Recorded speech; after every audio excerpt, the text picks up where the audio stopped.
তাদের মানুষের ভোটের অধিকার, কথা বলার অধিকার, অর্থনৈতিক অধিকার প্রতিষ্ঠার মাধ্যমে যেমন তাদের জীবন উৎসর্গকে আমরা মূল্যায়ন করতে পারবো, একইভাবে তাদের জীবন উৎসর্গকে মূল্যায়ন করতে হলে আমরা যে জুলাই সনদে স্বাক্ষর করেছি সেই জুলাই সনদকে আমাদের সম্মান করতে হবে। জানেন তো?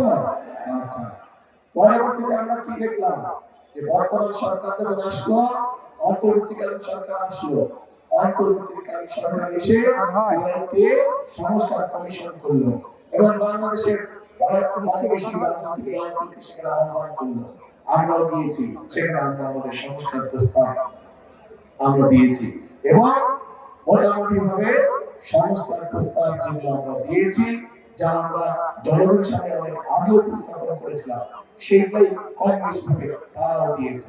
হতে পারে কোনো কোনোটি ব্যাপারে আমাদের সাথে কিছু কিছু দ্বিমত আছে, কিন্তু আমাদের সাথে যদি কোনোটি ব্যাপারে দ্বিমত থাকে, আমরা কোনো লুকোন ছাপা করিনি।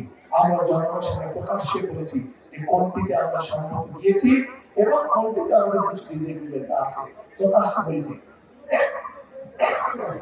এখানে কোনো লুকো ছাপার কোনো বিষয় নেই।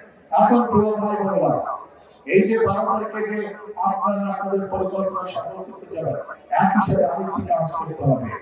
এই যে অধিকার ফিরানোর জন্য আবু সাঈদ নিজের জীবনকে উৎসর্গ করেছে, চট্টগ্রামে ওয়াসিম নিজের জীবনকে উৎসর্গ করেছে, এবং হাজারো মানুষ যারা নিজের জীবনকে উৎসর্গ করেছে, তাদের মানুষের ভোটের অধিকার, কথা বলার অধিকার, অর্থনৈতিক অধিকার প্রতিষ্ঠার মাধ্যমে যেমন তাদের জীবন উৎসর্গকে আমরা মূল্যায়ন করতে পারবো, একইভাবে তাদের জীবন উৎসর্গকে মূল্যায়ন করতে হলে আমরা যে জুলাই সনদে স্বাক্ষর করেছি সেই জুলাই সনদকে আমাদের সম্মান করতে হবে।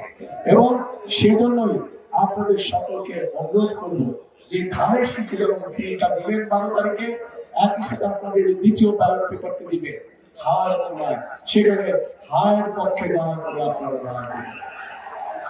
বলে থাকবে তো প্রিয় ভাই বোনেরা।